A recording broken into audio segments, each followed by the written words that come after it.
Bienvenida, Tirsa. Gracias por Buenos estar con días. nosotros esta mañana. Buenos días. Buenos días. Espero que los muchachos ya estén conectados, ¿verdad? Adolfo, muy buenos días. Eliezer, buenos días. Hoy es Buenos martes días, buenos 19. días. ¿Están por ahí? Buenos días, Adolfo, perdón, Buenos don días. Alberto, don Adolfo y por supuesto doña Tirsa aquí en la revista en vivo. Eso de don y doña está terrible, ¿verdad, Tirsa? Doña muchacha, Sin doña muchacha, lo que pasa es que no me dejas terminar, Alberto, doña sin muchacha. comentario. No, Bienvenido. es mi nombre. Es mi nombre, sí, Tirsa. Claro, ajá. Tirsa, bueno, hablábamos un poco en la introducción de varios aspectos. Uno es, pues, el buen desempeño en medio de la baja, que obviamente se registrará, ¿verdad? Y pues, yo creo que podría tener listo el Banco Central a finales del primer trimestre, si no tal vez más pronto, a finales de febrero. Se espera que la pérdida en el país sea de 1.52, ¿verdad? Comparado con otros países, y cercanos inclusive, pues la pérdida es menor. Bueno, ya sabemos que aquí se tomaron medidas que no fueron muy, digamos, muy cerradas, porque el presidente lo explicó, ¿verdad? Que no se podía cerrar la economía, no se podía tomar esas decisiones tan a la ligera, ¿no? Gracias a Dios también tuvimos un efecto de la pandemia y que todavía tenemos los casos. No sé, fue con nosotros bastante misericordioso, ¿verdad? De alguna manera, el Altísimo, porque bueno, fuimos uno de los países que de alguna manera registrábamos menos casos y se tenía ya un colchón sanitario pues que permitió hacerle frente, a pesar de la gente que ha muerto, pues, y que un abrazo para toda la familia, ¿verdad? Porque no es fácil despedirse y de esa manera, pues, de las personas, ¿verdad? Cuando no podías ni siquiera hacerle un velorio y todo lo demás. El pronóstico para este año es ya de crecimiento. Ocurre siempre lo mismo, ¿no? En el caso de las pérdidas, el Fondo Monetario comenzó con números muy altos y luego se fue bajando hasta 5.5, luego bajó un poco, pero más o menos ahí por ahí se estancó en el 4 y pico. Se espera 1.5 y 2. El gobierno, y lo decía Iván Acosta ayer, Sí. ha sido responsable con sus números y resultan, ¿no? Ahora están diciendo que el 1.5 podría crecerse el próximo año.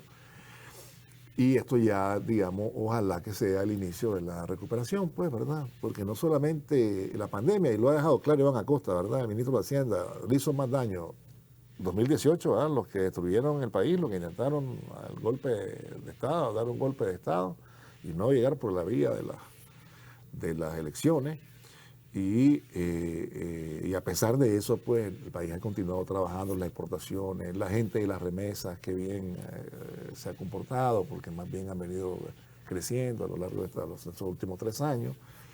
Y entonces hay una buena perspectiva de cara a este año. ¿Hay problemas? Sí, hay problemas. ¿Que es suficiente? No, no es suficiente, pues va a tomar más tiempo, ¿no?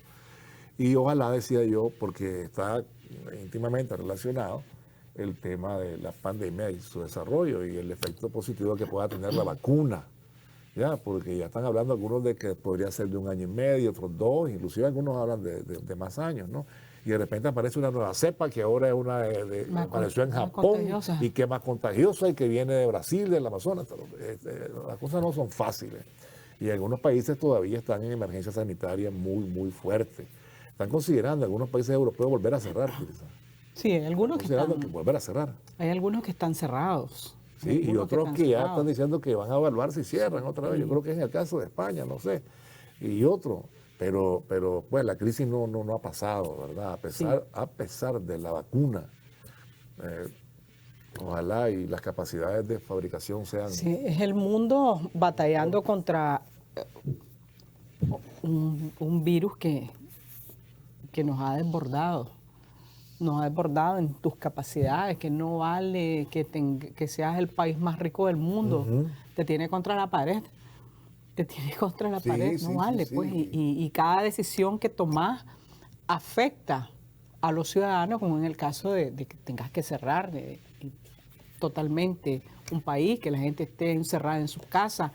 Es decir, ha tenido La costo. renta de la gente también, Ha que, tenido un costo. depende del trabajo que tiene que realizar en la calle. El negocio cerrado, cerrado, la sí. industria del turismo, todo lo que ya hemos venido hablando, pero también hay un fenómeno que está sobre la mesa, y es que han aumentado los niveles de violencia en los hogares, en las Domésticas. familias, sí. La violencia machista, ¿verdad? Ha aumentado, entonces tenés... Hay unas mujeres terribles también, Tirsa. Ese comentario es desafortunado. No. Ese comentario es desafortunado, pero No, ha aumentado... la violencia es de los dos lados, ¿no? Siempre que Con eso, pues, pero... Pero han aumentado las tensiones, pues. La violencia machista ha aumentado, voy a decirlo como que déjame a mí. En las familias más hay mujeres golpeadas, mujeres asesinadas, y eso se está discutiendo. Claro. Pero también estaba viendo, creo que hoy, en la televisión francesa, no hablo francés, pero más o menos ahí, por ahí anda, ¿verdad? El consumo de licor estás en la casa, entonces hay más tensión, hay más violencia, hay consumo de licor, es decir, hay un nivel de agresividad terrible, que también es un tema que está sobre la mesa, pues no únicamente el tema de el confinamiento, el tema económico, sino todas las repercusiones que tiene, pues es una cosa terrible, además de las muertes y toda esa situación dolorosa. Que aquí no nos encerramos, ayudó bastante, porque además se siguió trabajando. Claro. Se siguió trabajando, es decir, no cerraste el campo, es imposible cerrar el campo, ¿no? Los pequeños negocios siguieron abiertos, con temor o no, pero bueno, se siguió trabajando y eso ha ayudado que podamos sobrellevar la crisis. Angustiados, pero bueno, sobrellevarla, caminar, pues, y no con esa angustia de estar encerrado. Claro. Adolfo. Gracias, buenos días, gusto de saludarlos y de verlos. Aquí hay una serie de factores que han ayudado mucho a Nicaragua si uno lo compara con el resto de países centroamericanos. Primero, que el encerramiento, el confinamiento extremo no les resultó a algunas naciones hermanas centroamericanas que incluso están complicadas, que no han podido bajar los índices de contagio del virus. Estaba leyendo hoy en El Salvador, por ejemplo, que siguen ellos muy complicados. Luego, el no haber paralizado la economía, el no haber paralizado la producción agrícola nacional, el aumentar los niveles de las exportaciones, casi cerrando 3.000 millones de dólares el año pasado, fue bastante importante. El incremento de las remesas. Ustedes se acuerdan que cuando comenzó el virus en marzo del año pasado, algunos catastrofistas pronosticaban una caída de hasta el 16-20% de las remesas. Al contrario, terminamos el año en un importante aumento. Además, la inflación se bajó a menos de 3%, cerró el año pasado. Es decir, una serie de factores económicos que han ayudado mucho a que la economía cierre con buenos números. 1.5 de menos Producto Interno Bruto, contrario al 10, 12, 15 que habían pronosticado el año pasado. Es realmente una gran noticia y hay que reconocer el esfuerzo del gobierno, de las autoridades económicas por mantener a flote la macroeconomía. Cerramos con buenos números, que como usted dice, todavía falta bastante, por supuesto que todavía falta bastante. Venimos arrastrando las consecuencias de lo que provocó la sonada política del 2018, más de 1.500 millones de dólares en pérdidas a la economía. Pero eso hace que el horizonte económico para el año 2021 sea más promisorio, sea mejor.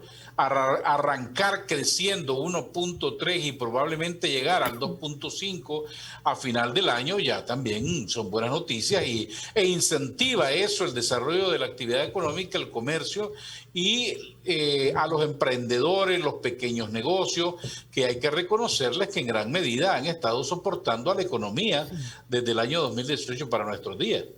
Sector agropecuario. Claro, el sector agropecuario, y también hay que decir, pues ahora con esta inyección de recursos, ¿verdad?, que explicaba el ministro de Hacienda, recursos líquidos, y que ya están contratados, pues el año, por eso él habla del incremento en el presupuesto general de la República, ¿no? Y que todo eso va a diferentes sectores, entre ellos a la dinamización de la economía que provoca la inversión pública, pues a través del MTI y otras instituciones que generan empleo rápido y sobre todo también empleo después indirecto. Eliezer, buenos días. Buenos días, Alberto. Mira, en primer lugar, yo quiero empezar con un pasaje de la Biblia donde dice: caerán 1000 y 10.000 a tu diestra, mas a ti no te tocará. Cuando un pueblo tiene a Dios en su corazón, tiene a Dios en su mente, y particularmente el gobierno, tener a Dios en tu corazón, es obviamente que podrán venir desastres naturales, podrán venir sequías, podrán venir terremotos, pero cuando el gobierno y el pueblo esté encomendado y está bajo la protección, bajo la bendición y bajo el mando de Dios, obviamente vamos a ser bendecidos. Para empezar, como decía el ministro Acosta el día de ayer, mira, hay dos pilares fundamentales de lo que es la economía y es lo que ha llevado a este mantenimiento de la misma. El sector ganadero y el sector cafetalero. Son dos pilares fundamentales. Porque nosotros somos un país productor, somos un país de ganadero, somos un país que también producimos café. Entonces, estos dos pilares han venido a fortalecer lo que es el dinamismo de la economía de este país.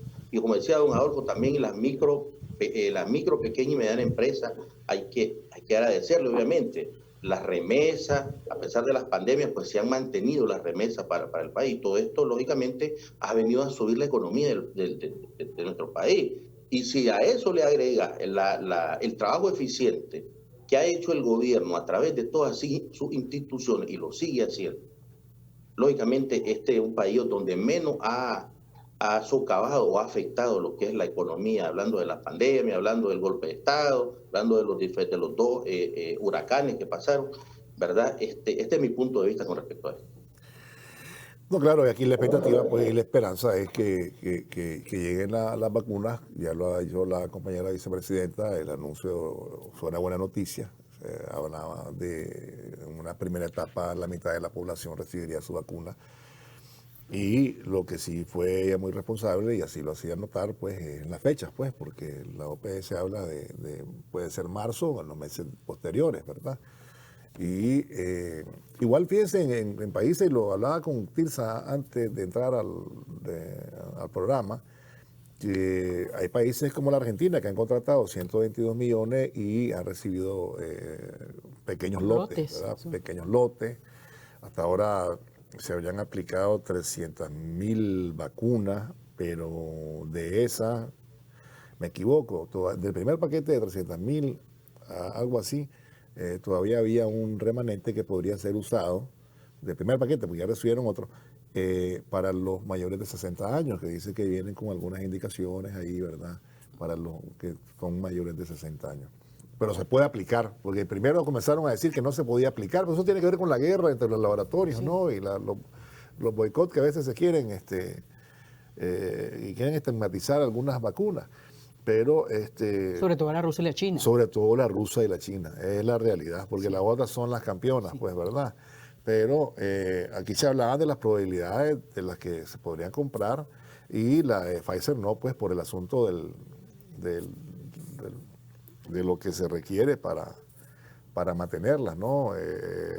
Todo lo que es la logística del frío y todo eso, sí, pues que no todos los países lo logran. Pues, sí, la otra cosa que también preocupa, y lo dijo el de la OMS, Ghebreyesus, ¿verdad? Entonces, que es tan raro el apellido, pero lo ha aprendido rápido. Ghebreyesus, que bueno, son los países ricos los que están acaparando sí, la vacuna, y eso ya se veía venir, pues no necesitas mucha elaboración, como darte cuenta de pues quiénes son los que van los priorizados, pues quiénes tienen los recursos, ¿ves? Y eso es un problema.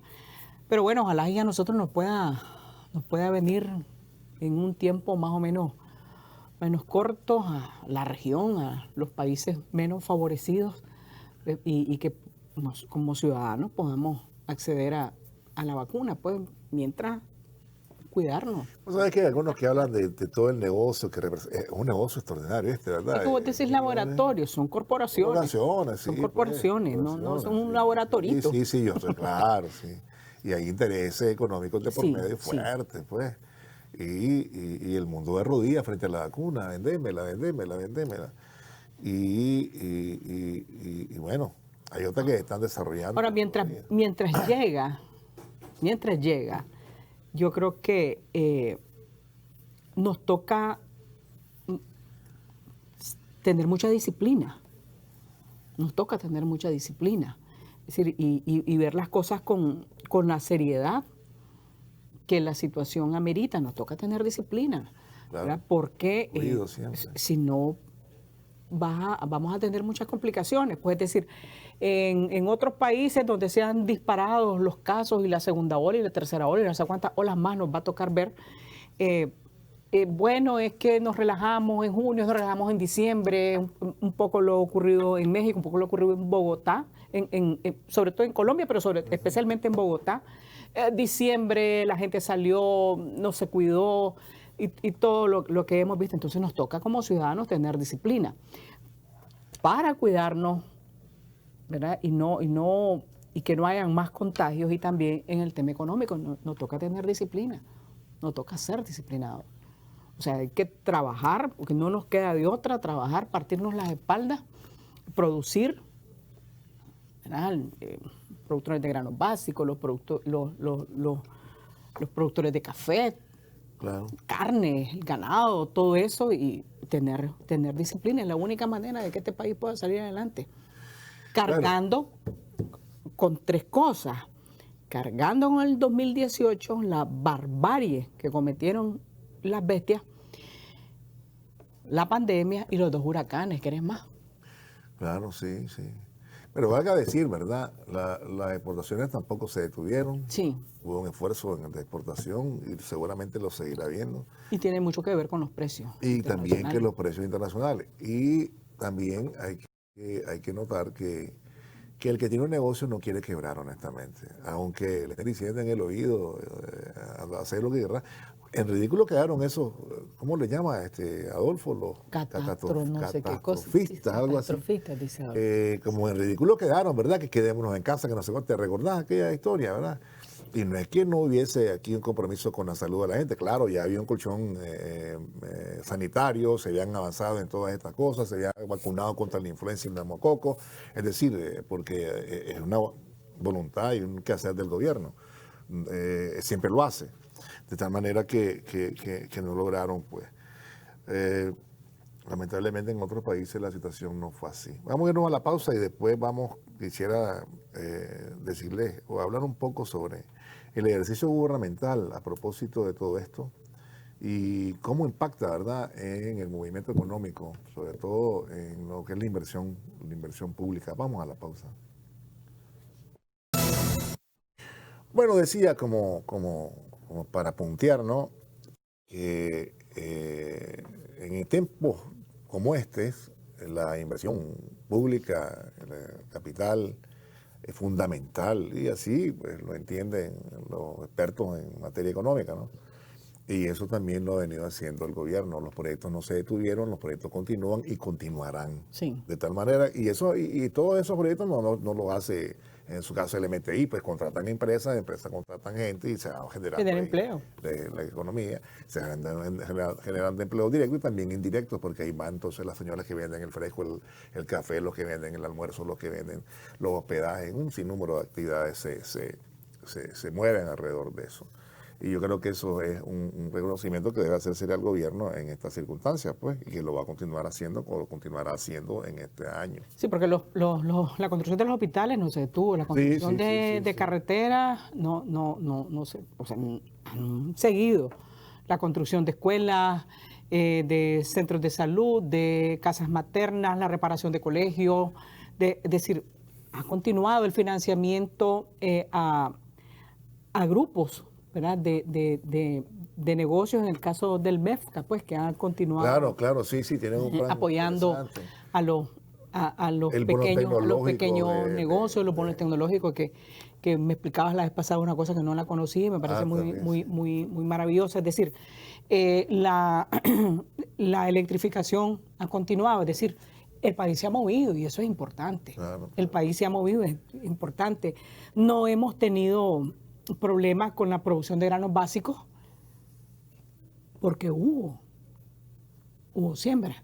Claro. Hubo siembra de primera, de postrera, de apante, bueno, con los problemas de los huracanes, pero contra eso no puede. Pero ahí están sembrados ya, y me No, explicaban claro. que es posible que... Pero lo que te digo es que ha habido, el país ha seguido, que bien que algunas aerolíneas regresaron, ¿verdad? Ya están con algunos de los vuelos, eso implica que venga gente. Entonces conozco grupos de gente que está trayendo grupos de turistas estadounidenses, básicamente, pues que quieren regresar al país y que el país les gusta. Pero bueno, con todo el asunto de la pandemia no habían podido, pero es decir, eso es importante porque es un sector muy golpeado, Claro. y el país no se ha cerrado. O sea, necesitamos trabajar, la inversión pública ha sido fundamental y todos los programas sociales han sido fundamental. Y como te decía, yo insisto en eso, necesitamos mucha disciplina de trabajo. Mucha disciplina de trabajo. Entender que es la única manera. Claro. No, este pueblo es un pueblo un trabajador, país golpeado. un pueblo realmente que se esfuerza, ¿no? Y esos esfuerzos... Ese otro fracaso de los catastrofistas y los terribilistas en Nicaragua, que esperaban de que Nicaragua, el gobierno iba a cerrar el año pasado comiéndose todas las reservas internacionales. Y hoy por hoy tenemos arriba de 3.000 millones de dólares en reservas, que eso es muy bueno porque las calificadoras de riesgo internacional ven que Nicaragua no solamente tiene capacidad de pago y honra sus compromisos internacionales, sus deudas, sino que también está administrando muy bien la macroeconomía con un colchón de reservas internacionales. Y las obras de infraestructura que se desarrollaron, el haber logrado 98.5 del cierre de la cobertura eléctrica, el que se mantengan más de 28 proyectos de agua potable y alcantarillado sanitario simultáneos, además de los hospitales en construcción, en renovación, los centros de salud, dice mucho pues de este modelo económico que está impulsando el gobierno, un plan nacional de desarrollo que tiene sus miras puestas en derrotar la pobreza o reducir al máximo lo que se pueda de la pobreza extrema y la pobreza en general. Y digo que han fracasado porque este año, ahí lo decía ayer el ministro de Hacienda, casi 1.000 millones de dólares que se van a destinar para obras de infraestructura, para financiar proyectos de impacto social como es la economía creativa, la economía familiar a través de Usuracero, el MEF y otros programas, más de 1.000 millones de córdobas que se van a inyectar ahí para impulsar a estos sectores, los 400.000 bonos tecnológicos para el sector productivo nacional, garantizar la pequeña producción y de granos básicos, la ganadería. Es decir, hay un enorme plan que le da mejores perspectivas al desarrollo económico. Este año venimos con un buen arrastre y eso son malas noticias para los que quisieran ver a Nicaragua mal. Por eso se frustran y padecen mucho del hígado en estos días. Sí, pero además diciendo, es campaña. No, es responsabilidad. Sí. Es responsabilidad. El país no se puede paralizar porque tenga un año electoral. Tenés que hacer las cosas. Sí. Tenés que hacer, que te moleste porque se está construyendo un hospital, puede ser tu problema. Sí, ahí sí hay algunos diciendo que son científicos. Pues, hay que tenerlo. La gente que se ponga el nombre que quiera. Eliezer, a ver. Alberto, esta es la política de Estado que el gobierno siempre ha tenido, siempre a favor de lo más necesitado. Esto no es desde ahorita. Como dice Tirsa, esto no es campaña, no es proselitismo, no es nada de esto. Esto es su política humanitaria, solidaria, que el gobierno siempre ha venido teniendo desde que asumió la presidencia. Recordemos que el fracaso que estos señores tuvieron, ellos nacieron fracasados. ¿Por qué nacieron fracasados? Si no pudieron mantener un ferrocarril y lo vendieron como chatarra, si no pudieron mantener nuestra línea aérea, que le hicieron quebrar, ellos no sirven para nada. Esa es la pura y mera realidad. el modelo libero-conservador en este país y en muchos países a nivel mundial ha fracasado y va a seguir fracasando porque ellos creen de que ese dinero, hablando de la reserva de más de 3.200 millones que el gobierno, que el Banco Central tiene en su bodega, ellos creen que esto les pertenece a ellos y se frustran al ver la cantidad de dinero, al ver la cantidad de obras sociales que se siguen continuando haciendo a través de los impuestos y de los préstamos, por supuesto, pero particularmente de los impuestos de los ciudadanos. Es una manera de devolverles sus impuestos en sus hospitales, en las carreteras, en el servicio eficiente de agua potable, de energía. Fíjate que antes tenía energía eléctrica. Perdón, antes pagabas la factura de tu servicio eléctrico y no tenías servicio eléctrico. Antes pagabas la factura de agua potable y no tenías agua potable. Ahora lo pagas, pero ahora tenés el servicio eficiente y de calidad.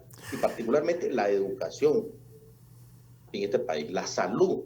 O sea, aquí el modelo que ha venido a implementar el gobierno a través del Partido Frente Sandinista es un modelo integral, eficiente y sobre todo humanitario y de carácter solidario. Bueno, un saludo a todos los que se nos están reportando desde la plataforma YouTube, así es que un saludo a todos los que nos están viendo a esta hora, algunos están fuera del país. Ayer también fue ratificada ya, o más bien aprobada en segunda legislatura, pues la cadena perpetua o prisión perpetua para los crímenes de odio. Los que no están dispuestos a cometer esos crímenes deben estar tranquilos, Tirsa, ¿no? Y en ese sentido, pues, y ahí, yo me quedo asustado, ¿ves? ¿Cuántas cadenas perpetuas le van a caer a los que se asaltaron a los Capitolios? Seguramente 2, 3, 100 años más, o sea, son muy comunes ellos aplicando la ley. ¿Me entendés? Pues, sí. 3 cadenas perpetuas y 60 años adicionales, pues. Sí, sobre todo porque hay policías muertos. Sí. Claro. Le agregan eso y está frito para el resto de tu vida. Para el resto de tu vida, sí. Ahí los andan buscando, están investigando también a policías, a gente que estaban dentro, ¿no? Dicen que es algo normal, pero quién sabe, ¿verdad? Andan buscando ahí aliados de Trump, parece. Yo creo que es importante eso, fíjate, porque es un tema de justicia. Es un tema de justicia, es decir, 30 años para un tipo o 25 años o 15 años para un tipo que comete crímenes o terribles, atroces contra niñas, contra mujeres, contra hombres también, es decir, desmembrarlos, tirarlos a un pozo, a un sumidero, o sea, una cosa además de odio, ¿no? De odio. Ese es un tipo que no merece salir nunca de la cárcel. Sí. Le quitaste la vida a una persona por odio. Le quitaste la vida a una persona por odio. Entonces no mereces andar en la calle. No mereces perdón de absolutamente nadie ni por nada. Podés comerte la Biblia en la cárcel, como hacen mucho, bueno, y me arrepiento. Mentira, salen y siguen cometiendo delitos. Entonces eso es de justicia por las familias que han perdido a personas, que han perdido a sus mujeres, que han perdido a sus hermanas, que han perdido a sus hijos. Es de justicia.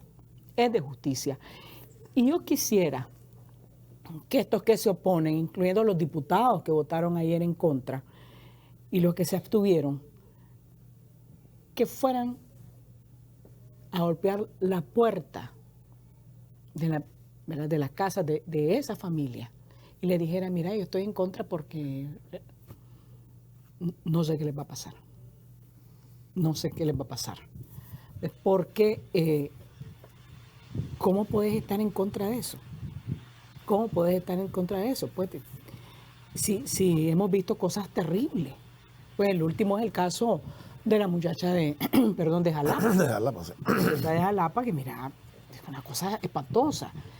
Y vos crees que una familia va a estar contenta cuando ves en la calle, después de 4 años, 5 años, de uno de estos asesinos salga de la cárcel tranquilo? No.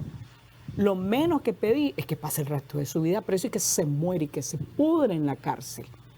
Que sepan, es de justicia. es de justicia.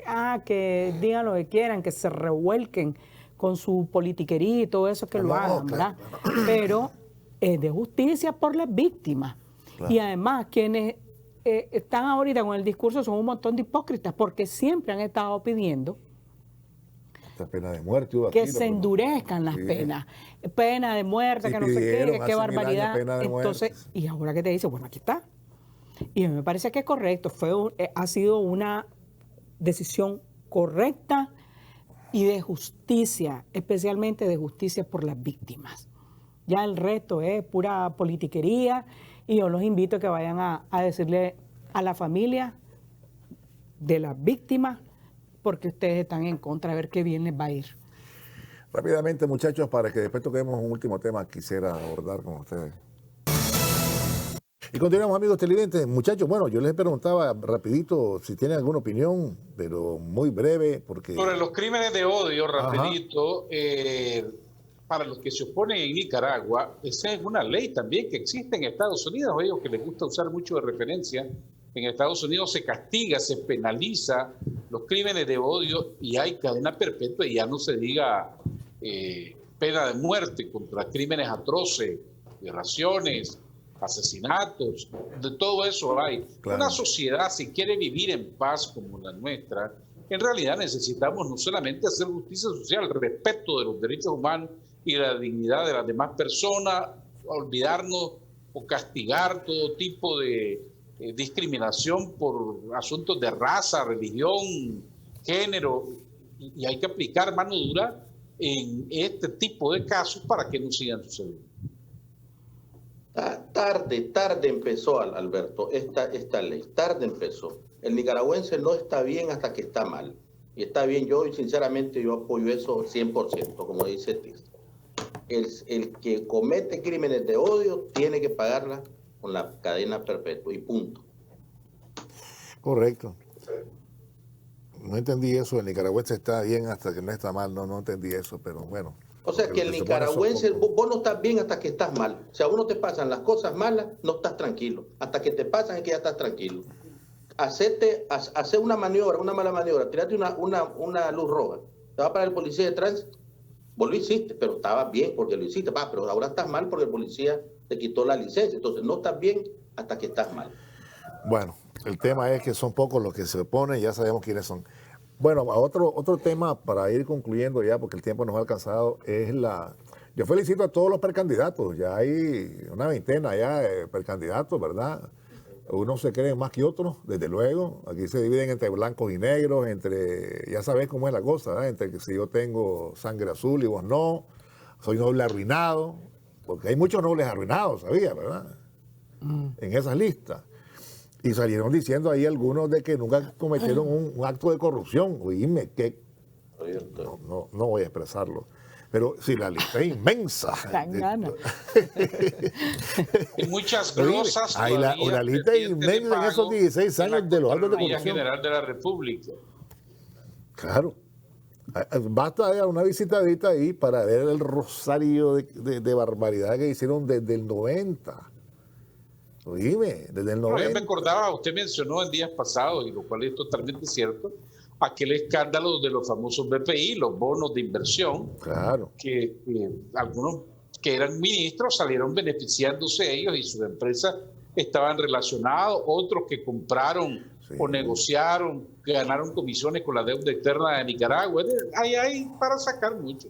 Imagínense que ustedes eran los certificados de bonos tributarios, para que se den una idea, Nicaragua tenía, veníamos de la guerra, entonces las exportaciones alcanzaban apenas 320 millones, una cosa así, pero de repente en 2 o 3 años comenzaron primero 75, después 150 millones adicionales, y estaba concentrada en una sola empresa.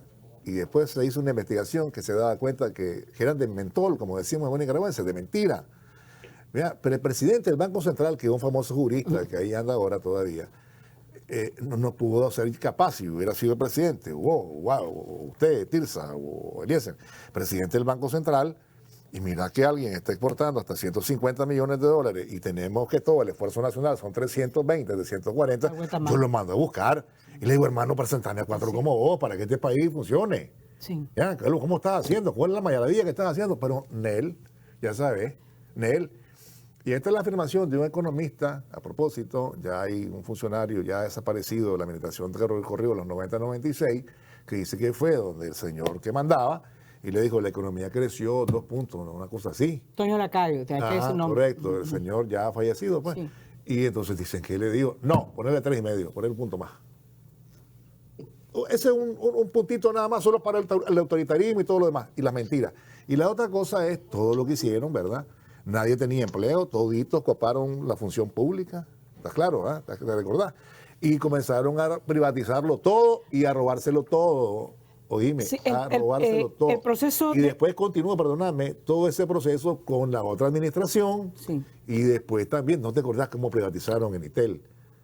En un proceso oscuro, pero además de película, pues en hoteles, abonos, como dice popularmente, en abonos de Paya Sosa. Oíme, de Paya Sosa con una cuota mínima hicieron un negocio los hondureños. Oíme, una barbaridad, y que un hotel aquí, que en una habitación, oíme, como los gánster. Sí.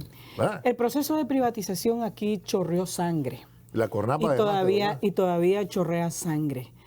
Cómo se repartieron, ¿verdad?, las empresas que eran área privada del pueblo, así es, ¿verdad? así es. ¿Verdad? Chorrean sangre, y el gobierno de la señora Chamorro Barrio no es ningún gobierno honrado, no es ningún gobierno diáfano, ni transparente, ni nada que se parezca. Fue un gobierno corrupto. ¿Te acordás la caja negra? Fue, Sí, pero la caja negra era tontería, pues, ponerle. cualquier cosa.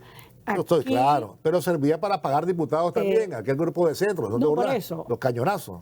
Pero aquí el proceso de privatización Los bookies. chorreó sangre, y empezaron a despojar a muchas cooperativas y desmantelarlas. gente que fue beneficiada con la reforma agraria. Le empezaron a despojar de sus mejores tierras porque empezaron a ahogar porque le quitaron absolutamente todo. Entonces se vieron en la necesidad de malvender sus tierras, o se coludieron con algún cooperativista corrupto o algún dirigente campesino corrupto y embarcó a la gente.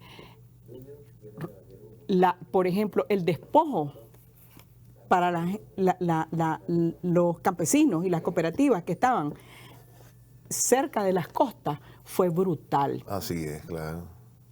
Y ellos lo hicieron. Claro. Ellos lo hicieron. Y lamentablemente, y lo tengo que decir, en eso participaron varios que se despojaron de sus uniformes militares o se despojaron de sus broches, que ahí les andaban sacando brillo para para lucirlos en los 80 inmediatamente. Se salieron y también fueron parte de esa obscena y oscura repartición que coludidos con los funcionarios del gobierno Chamorro Lacayo. Claro.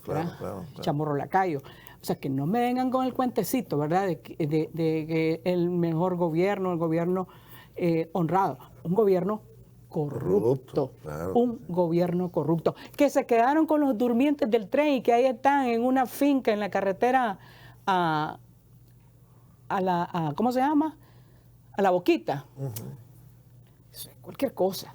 Ahí están. Vos ves y le tomás una foto. Sí, es cualquier cosa. Ahí está, sí, yo sé. Verá, o sea, aquí hubo un despojo y cómo desmontaron los logros de la revolución, cómo lo desmontaron y cómo se repartieron. Claro, y todas las barbaridades que hicieron, montar un hospital elevado a la orilla del público y con el dinero público. Oye, se desentendieron de la educación. La carretera Izapa-Nejapa, ¿cuánto duró? Que vaya la construimos, ¿cuánto duró? No duró ni 3 meses. Ni 3 meses, sí, se las robaban, sí, hombre, se robaban las carreteras, claro.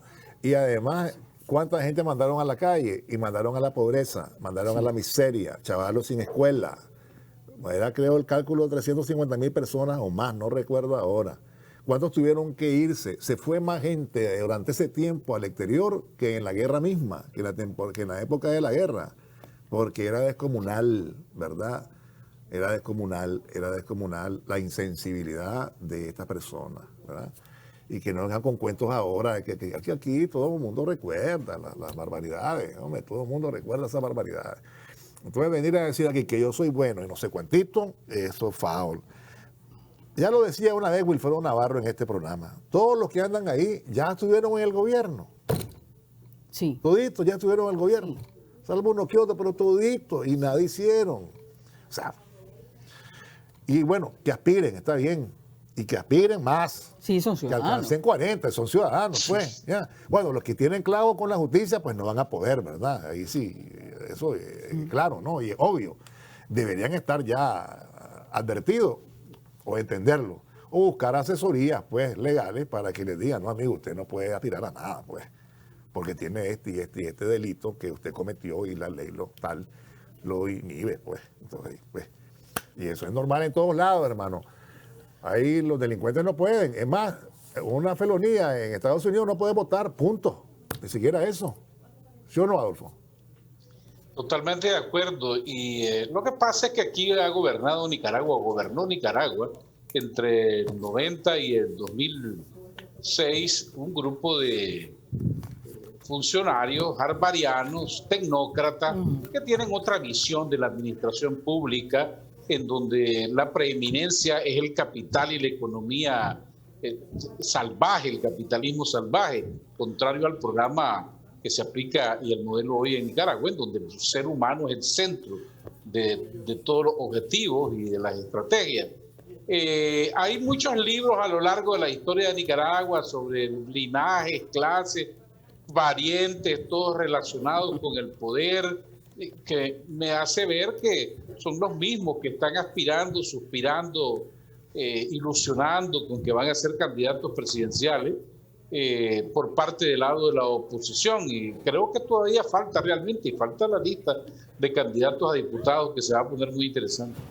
Bueno, pues que aspiren todos, hombre, pues sí está bien, pues y hay más alternativas, pues y hay más opciones. ¿No te parece? Alberto. Sí, ¿no? Ajá, mamá. Alberto. Hombre. Hombre, yo le llamo a esta gente el gobierno de los pedreros. ¿Vos sabes por qué el gobierno de los pedreros? No, hombre. Hombre, porque el pedrero, el drogo, vende todo. Vende el televisor, vende el zapato, vende todo. Hasta el calcetín vende. Entonces, estos tipos vendieron todo. Vendieron Telcor, vendieron la empresa de comunicaciones, y querían privatizar la salud. Hasta los equipos de oficina vendieron esta gente. Entonces, si metieron ferrocarril, pues para mí este es el gobierno de los pedreros, así le llamo yo, porque venden todo. Mira, Tirsa, aquí hay unas peticiones en el Facebook que dicen que dé los nombres. Tirsa, da los nombres de los que mencionaba, que se arrancaron el uniforme y todo, y se fueron, su charratera y todo, y se fueron a buscar ahí. Hombre, todo el mundo sabe, no hace falta mencionar, sí. Hay que buscarlo. Bueno, gracias por habernos apoyado o atendido esta mañana, ¿verdad? Te movieron el piso. ¿Cómo? No, es que el reloj marca las 8:03, no voy a ser abusivo con los muchachos, allá están listos y ya no hay ni tiempo para bueno, solamente nos vamos a despedir y les voy a agradecer a los tres por haber estado con nosotros, agradecer al público por haber estado acompañándonos en el programa.